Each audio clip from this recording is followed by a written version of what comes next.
Good evening, and thank you for visiting with the Baltimore Transit Equity Coalition and BlackUSA.News. I'm Samuel Jordan, President of the Baltimore Transit Equity Coalition. That's right, we're the folks who have insisted since within hours of Hogan's cancellation, June 25, 2015, is stamped on my forehead here someplace. When he canceled the Red Line Light Rail, it turned the economic and transit equity prospects for Baltimore upside down. And we have to complete that project if Baltimore is to see a very different future. So tonight, though, we're going to discuss a slightly different issue, but related. Our guest tonight is Kurt Regal. Kurt Regal, and we'll have him maybe add a few words in his own introduction, but Kurt is the chair of the Annapolis Transportation Board.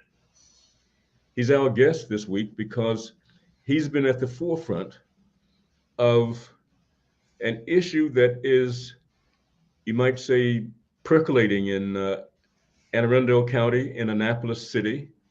It's the matter of transit equity. It has a number of different faces. And Kurt and the Annapolis Transportation Board have approached it from a very fundamental approach. And that's, I think, admirable, but we want to have Kurt talk about it. Kurt, first introduce yourself. Thank you so much, Samuel. Well, let's see. I've had a varied career. Just to give you an idea of who I am and some of the life experiences that have grounded me. I'm a scientist. I did astronomy and astrophysics in both undergraduate and graduate school. I became very interested in problems of the environment and essentially changed careers. I was teaching at UCLA and living in Holland for a part of that time. But I got interested in problems of the environment and energy, and found myself in Washington in the very first office of energy efficiency. It was called energy conservation in those days. And that was my entree into environmental protection. And I've worked in both energy agencies and in the Environmental Protection Agency, working to make laws, and then in the Department of the Navy, trying to get the Navy to comply with all of these environmental laws and regulations. There's a strong connection between environmental quality and transportation. And so within the last year and a half or so, 2 years, my interest in transportation issues rose to the point that I asked Gavin Buckley to appoint me to the Transportation Board. He did, and just before our very first meeting, I was driving somewhere, heard a sonorous voice on the radio talking about some of the same issues that I was very much interested in, transportation equity. And so I invited Samuel to come and address our very first meeting under my leadership at the Annapolis Transportation Board, and he sensitized us to these issues in a most effective way. And I would say that was the birth of our looking at one particular transportation issue, and that is the cost to the passenger of riding on public transit. Kurt, tell me, and thank you, that is a memory I recall. It's been about almost 3 years, Kurt. Time flies. The Honorable Carl Snowden, the chair of the Caucus of African American Leaders based in Annapolis, did ask or suggest even that I should join him at a meeting of the Annapolis Transportation Board, knowing my issues and interests, obviously, in transit, but also making it a regional issue. And having done so, and having discussed some of the issues that were of importance to us, it is indeed encouraging that the issue, particularly that we'll discuss tonight, I don't think I should keep it from our audience too much, that is fair, free transit. on public transportation. We want to talk about that, but we'll let, excuse me, we'll let Kurt tell us how this developed, how it evolved to the point where we are now, when we just might be on the cusp of a breakthrough with the City Council in Annapolis. Well, truthfully, for most of my life, it never occurred to me that you could avoid paying for the bus when you got on. That was my experience until very recently. We were in Park City, Utah, about, I guess, 10 years ago. And for the first time in my life, I saw a transit system for which there were no fares. You simply got on. You got on through the front door or the back door, and you rode wherever you want to. And this struck me as not only unusual, but very practical, because the buses carried most of the trips in the town were run by those buses. So when I found myself here in Annapolis, and we made a list of possible things that we might pursue in developing advice for the city. We did some smaller things having to do with bicycles, but one of the things that kept nagging at me was this business of the fares. It seemed to me that fares were an unnecessary impediment to people using transit systems and delivering the service that we really wanted deliver to the residents of our town. Mm-hmm. So we set to work on it.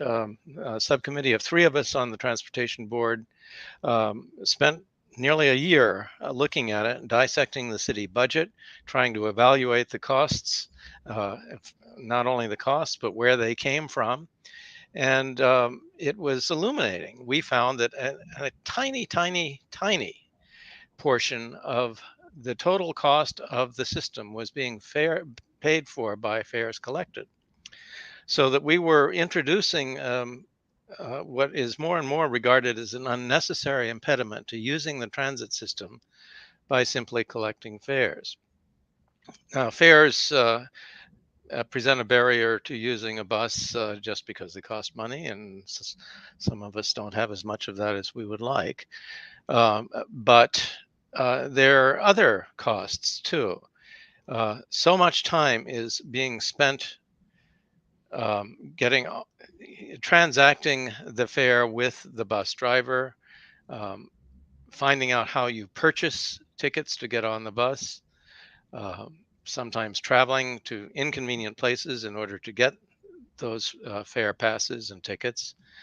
And the time that is spent, normally there's boarding the bus through one door, the front door next to the driver, so that you consume time inefficiently in getting onto the bus. You consume driver time in educating people about the fare, how to pay it, and sometimes actually dealing with arguments over what the fare is and whether it was paid properly and so forth. All of these things add up to a consumption of time that could better be used by promptly boarding the bus and moving the bus as rapidly as possible from one stop to the next.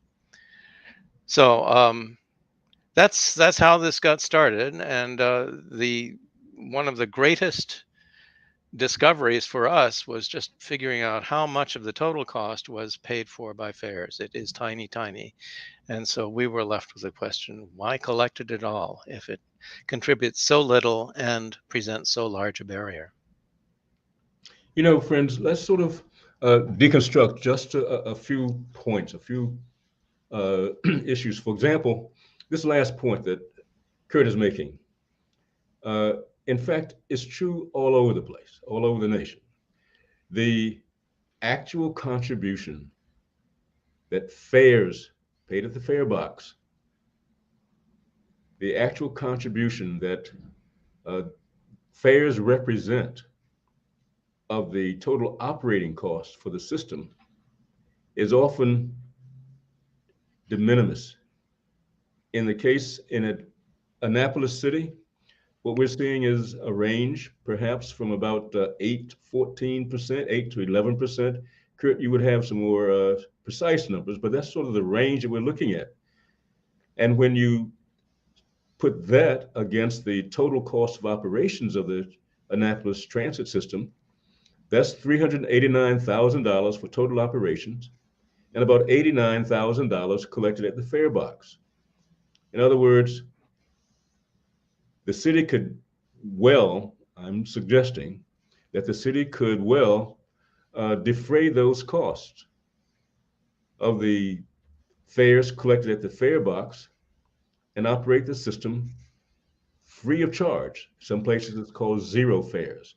We're calling it fare free, but it can be operated with zero charge, available to everyone on all routes all the time. Now, we want to talk about that because we want to note while discussing it that there are obstacles. There is some opposition from place to place. But the the relationship of the fares paid by transit riders, $2 one-way pass in Annapolis, but when it's compared to perks that are enjoyed by, for example, employees of the city of Annapolis, who have among their perks subsidized parking by the city. And that subsidized parking can represent 2 hours, minimum of $5 per day per vehicle. Some families own more than one, but they are subsidized. And Kurt and the Annapolis Transportation Board took a closer look at that and asked this basic question. Is it fair that a family dependent upon public transportation, maybe with low income, of course, or earning low income, precarious employment, have to pay $2 for a one-way pass on public transportation, while the city is subsidizing parking for its employees and others, $2 or 2 hours free parking, maybe at least $5. That was presented carefully, but I think skillfully, by the Annapolis Transportation Board as an inequity that's created in and by the city of Annapolis. So that's a pretty strong finding and conclusion. So, Kurt, where does it go from here now that we see that we can juxtapose the subsidy for parking against the $2 fare for a one-way pass? How does that work out?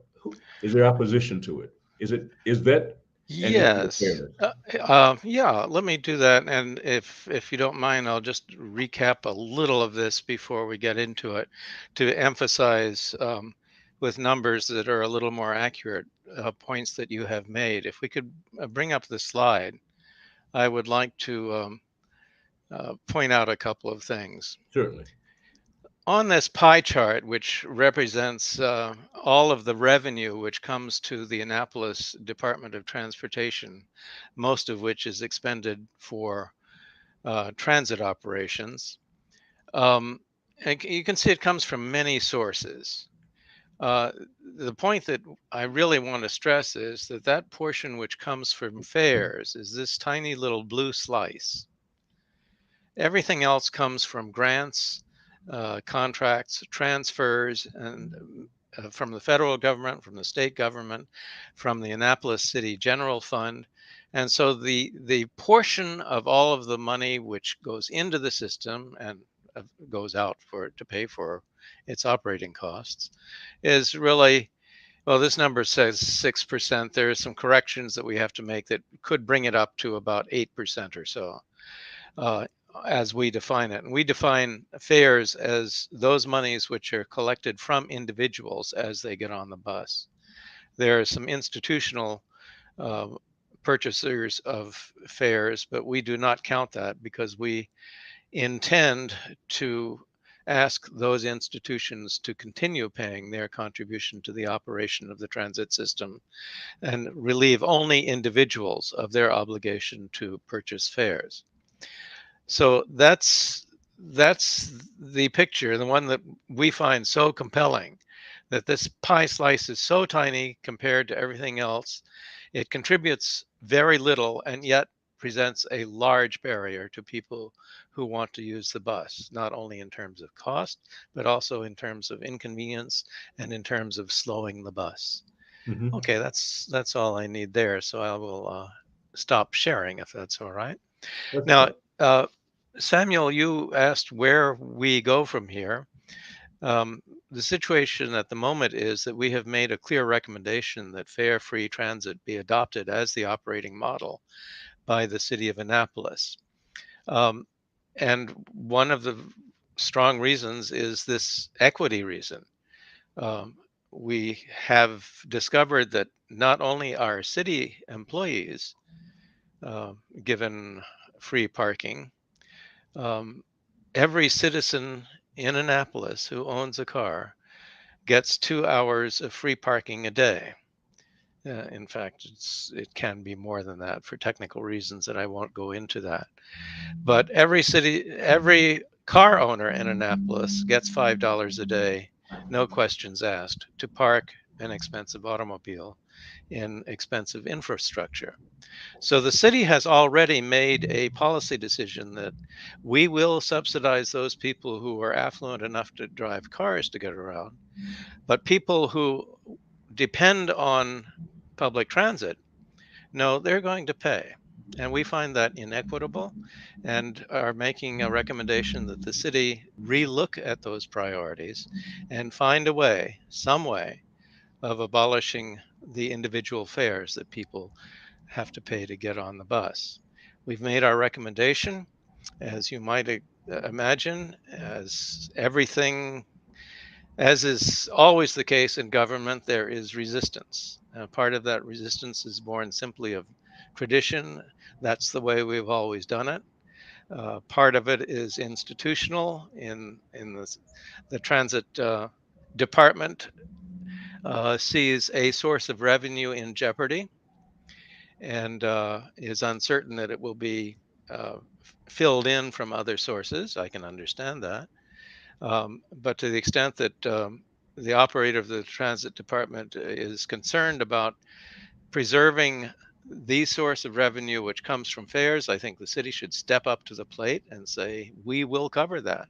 It's small in the total scheme of things. It deserves to be covered, and we will cover it. So that's our recommendation.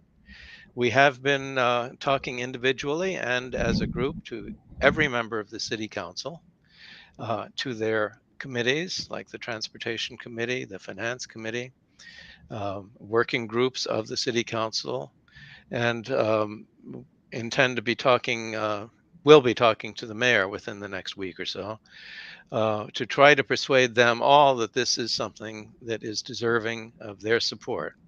So that's where we stand at the moment. And Kurt, frankly, it isn't going to be easy for anyone to align these phenomena, subsidized parking, $2 pass, and insist that there's no problem there. There's no equity issue. However, there are some uh, stigma and some reservations that we've come to sort of internalize, having been taught pretty much everything we know by the autocentric culture. But then there's biases. For example, very few people, I won't speak in too many generalizations, but don't want poor people to have anything free.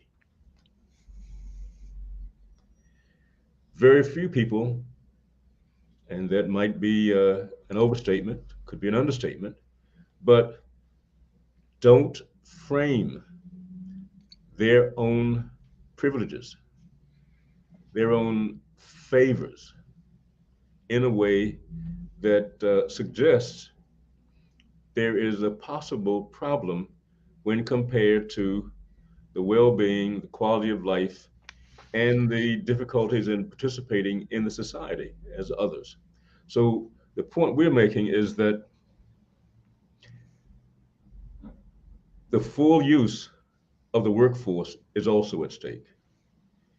If $2 is a possible obstacle to getting to one of those high turnover, low wage jobs, whether in Annapolis City or in the county anywhere, uh, should it be sacrificed while we subsidize parking? And for anyone who has a driver's license and a car in Annapolis can get that free parking. So it's taking the issue by the horns. And what we can say, of course, is that there is a significant portion of the workforce that relies upon public transportation. And we can say from our experience, 8 years now with the advocacy to complete the red line, but also to greatly improve transit equity in the Baltimore region, that when you have an underperforming transit system that doesn't permit its riders and the communities that it serves to achieve their own uh, potentials in the workforce, in education, and so on, when you have an underperforming transportation system, you also have an underperforming economy. Those are members of the workforce who may or may not be able to participate in the workforce on a regular basis. So that's important to take a look at. We also hear, and we'll give some examples of fare free projects from elsewhere in the nation, but then when there's this discussion of fare free transit, almost immediately people say, and those whom I'm sort of generalizing about, characterizing, maybe even stereotyping, are concerned immediately about the quality of transit. Now, they don't use it already, but the moment that it can possibly be free, then they become an advocacy, a sort of a choir saying, well, it will lower the quality of public transportation, which they have not been using. Let's talk about that. Yeah, that's such an important point. One of the things that I have kind of a surprise to me is that many of the council members, some of the council members, seized immediately on what I consider to be points of deflection in a sense. Um, there is a very long list of things that can and ought to be done to transit systems to improve them. Greater frequency, electric vehicles, um, more extensive routes. All of these things are important, should be done, and but unfortunately, these other things, these many other good things, are raised as objections, as things that ought to be done first before we consider fare free transit. And my opinion of that is that that's absolutely backwards. Um, for two reasons. One of the reasons is that if and when fare free transit is adopted as a model, it's going to have effects. It's going to have effects of stimulating travel, which did not occur before in some parts of our city more than in other parts.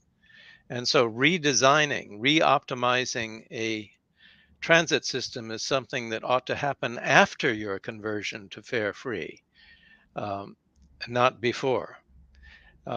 So the proper sequencing of things is first fare free and then do all of these other things which are desirable to improve the transit system.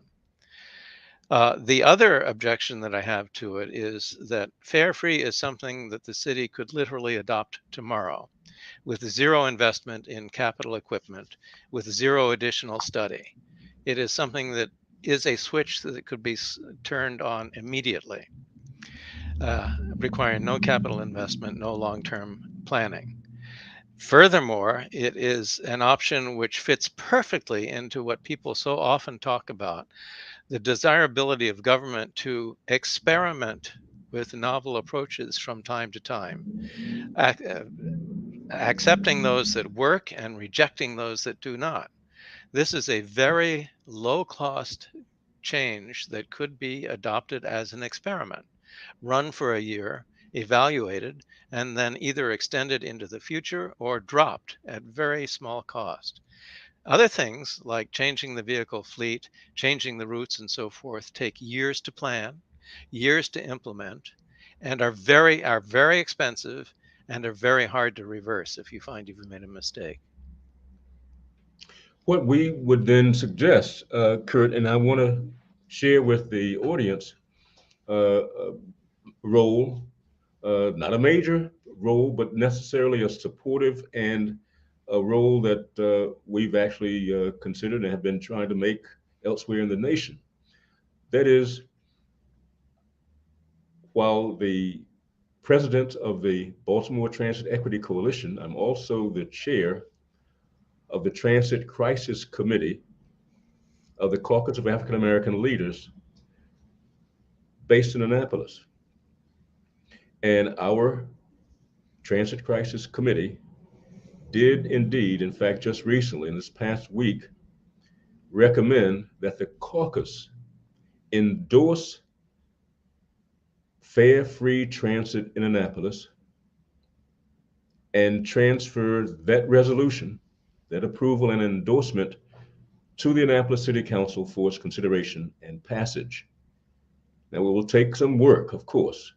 There are members of the council who are not quite so enthusiastic, although they say they're not opposed to fair transit. They nevertheless raise obstacles, raise issues that I think we can handle. At the same time, members of the council who do represent wards in the city where there's a high proportion of residents who don't have access to cars, they are a lot more not only sympathetic, but insistent that this is the time to do so without waiting for a 3-year study, a 2-year financial analysis, and a 3-month test. It can be done now, and I think that's very important, Kurt, that we can show with the data that the Transportation Board has collected that there is no necessarily onerous uh, loss to the city by finding alternative sources of revenues that can supplant the collections at the fare box. Uh, we want to talk about a few other cities. I want to make sure that everyone knows that the fare free movement is alive and well, friends. Over 100 cities now in the United States are at some stage of establishing and moving toward fare free transit systems. I want to give you just a couple of examples. Uh, Kurt, are you familiar with the work being done in Albuquerque, New Mexico, by the way? Uh, Not in great detail, no. Well, let me just sort of mention a couple of issues with them in 2020. In 2020, Albuquerque City Council, which had been supporting fare-free transit systems for 3 years in a row, finally got a break, but with enlightened leadership at the council level and at the mayoralty level. Leadership will always be important on questions like this, particularly when it's an issue that uh, addresses long-held biases.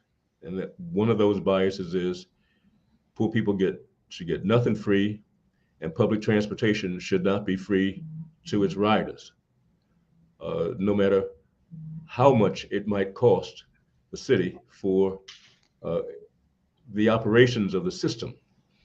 Well, Albuquerque found that not only would zero fares drive an increase in ridership, but that zero fares would also improve the options available, of course, to the bulk, the majority of its workforce. Majority of its workforce are people of color, over 75%, and majority of its workforce are low wage earners. And that combination, when looking at the costs as Annapolis Transportation Board has done, when looking at that against the benefits to the workforce and to the economy, were fares free. They use the term in Albuquerque, zero fares. But when that term is used and when that system was established, they got an instant boost in the economy and economic performance of the economy in Albuquerque. In Alexandria, Virginia, nearby.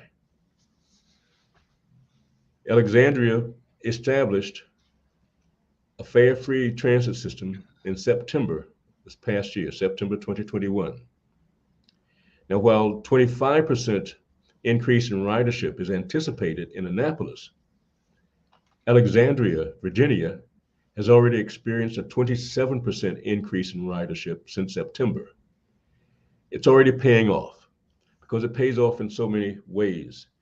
It has proven then that with that increase in ridership, that fair transit is also a friend of the climate movement, the environmental movement, that you can actually attract increasing numbers of riders to mass transit, thereby reducing the number of cars on the street. And when we can reduce the number of cars on the street, we are doing ourselves a favor and giving a chance for life to the planet. In fact, in Annapolis, what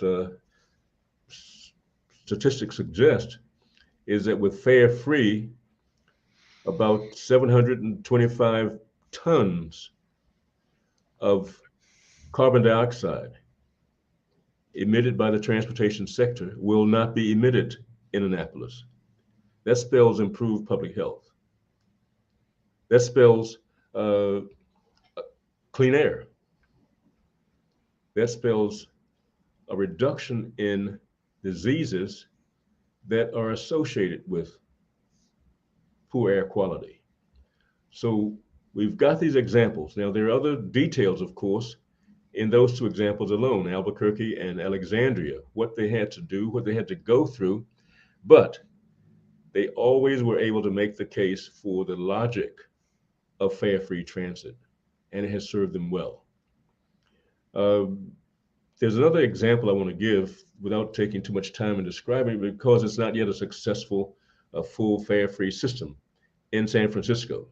It helps me uh, illuminate this question of leadership. London Breed, the mayor of San Francisco, is totally opposed to fare-free transit.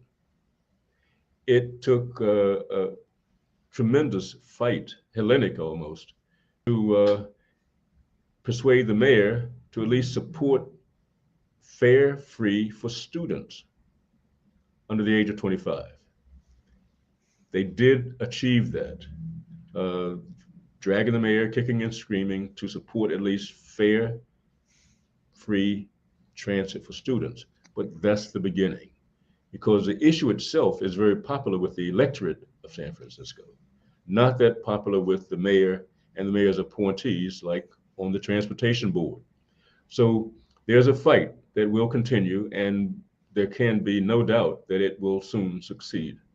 But around the country, friends, fare-free transit is a movement that's gaining steam because public transportation, friends, is subsidized everywhere. Uh, Kurt, I want you to speak to this question of leadership. Do we see the kind of leadership developing that can carry this issue, or we're going to have to do a lot more politicking and community organizing before we can see the establishment of fare free transit in Annapolis? I think the answers are yes and yes. I'm the eternal optimist. I think we can do this because it, as you suggested, makes so much sense on so many grounds. Um, it is a win-win-win-win situation for almost every group you can think of. Taking cars off the street by moving people to transit as an increasingly popular option makes those who must drive cars, gives them a better experience, less congestion, better travel times for them, and as you suggest, environmental benefits that are worth so much. uh, yeah, but together with my optimism is a realization that every change, every change, including this one, seems always to require a great deal of work in order to move the politicians to where they should be. And so that's what we're doing. We are speaking in the public forum like this one, in newspapers, and to our council persons, to the mayor, and to interest groups such as the Caucus of African American Leaders. Mhm. We think that constituencies like that one, like expert constituencies like the Planning Commission, like the Transportation Board, um, surrounding jurisdictions. You point out Alexandria. In fact, our county, Anne Arundel County, is already a fare free transit system, Yes. and they are taking steps to see that it is made permanent in the budget, so that fares will no longer be collected by that county system. We find it highly desirable to make the Annapolis and the county systems look the same, so that riders who use both of them don't find that they have to pay fares on one system but not on the other. It will decrease the friction that passengers have to face by making the operational practices uniform in both systems. Mhm. As you point out, there are over 100 cities that have done this in one form or another already. The momentum is clear, it is gathering, and I'm very optimistic that for the long haul, and I hope more and more for the short haul, we can make this transition. I think so, and we want to keep this in mind, Kurt, as we draw close to closure of our broadcast tonight. But fair transit is the beginning of making changes in public transit that improve equity, but improve the service as well. You see, sometimes when this issue is raised, immediately we get this sort of false dichotomy between services versus fares. Will services necessarily have to be reduced, in fact, to inferior quality because the fares are that's free fare? Of course not. We don't have to do that. In fact, it can be improved. But fare free also raises a number of other questions. Not only should everybody who wants to ride the bus be able to get on the bus, uh, without regard to their ability to pay or lack thereof, they can get on the bus and get off where they want. And now, remember that this is absolutely counter to the use of public transportation as a legacy instrument of control of Black and Brown communities.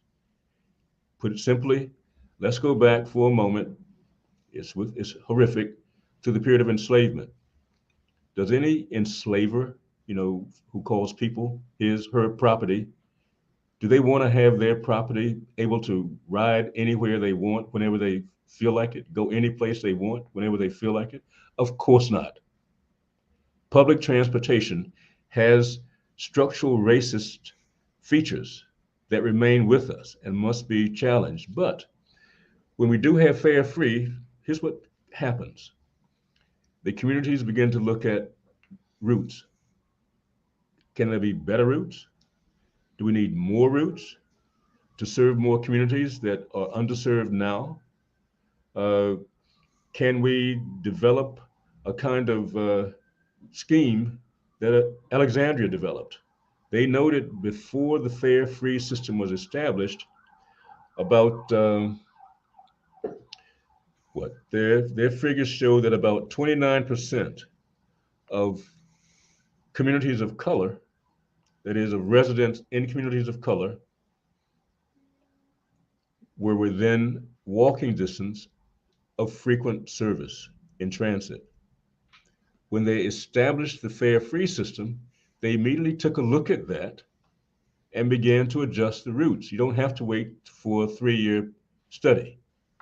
And what has happened is now 70% of the residents in communities of color are within walking distance of frequent transit. Imagine what that does to reliability of transit, but also to getting to work on time. That's one of the benefits. It means also that the systems and the communities will look at weekend service, as an instrument of control. And, growing up in apartheid North Carolina, I know cities and small towns, middle-sized towns, that shut down public transit on weekends. And why do you think? Black people's mobility was to be managed and controlled, not free fall, go anywhere you like. Public transportation as such an instrument determined where Black people could go, how long it took, when they should start trying to get back home. Weekends, they didn't have that option, so they couldn't go downtown and disturb good citizens, true Americans. But we're trying to put this in context. Every step that we take that defeats the role of structural racism in transportation is a step forward. So we're asking not only our friends in Annapolis and in Anne Arundel County to look at the larger picture that BTEC is supporting. We are also engaged in what's called a ballot access campaign to replace the MDOT MTA model that governs transportation policy in the state of Maryland, but without any input from the counties and the county leadership. It's what we might call a commander system. We want to replace the source of that kind of policy with a policy and an instrument, a structure, the Baltimore Regional Transportation Authority, that gives us a lot more democracy in decision making and in funding flexibility. So I'm going to end on that note, inviting you to look at our website, Baltimore Transit Equity Coalition, and you'll see the steps we're taking to create what's called a Baltimore Regional Transportation Authority. That will give us the kind of facility with public transportation that the Washington, D.C. area enjoys with the D.C. Metro Rail system. Friends, that's the future for Maryland. Connected, reliable, anchored by light rail, and the buses are a mode that have their place. And that will be the kind of integrated, connected, reliable, equitable, multimodal transportation network anchored by light rail that we envision for the Baltimore region. Kurt, let you have the last word. I'm not sure I have any last words. That was wonderful, Samuel. You have a larger vision that I think will serve us all well. And I feel privileged to be working on just one little step in what could be a grander scheme. Fare free transit is Excuse me. its time is now, and I hope we can get it done. Friends, you've heard it from Kurt Regal that it's about time. Friends, thank you so much. This ends our broadcast. Samuel Jordan with the Baltimore Transit Equity Coalition and BlackUSA.News. Our guest, Kurt Regal, the chair of the Annapolis Transportation Board, a pioneer in fare free transit in this region. Kurt, thank you so much for being our guest. You're welcome. And have a good evening.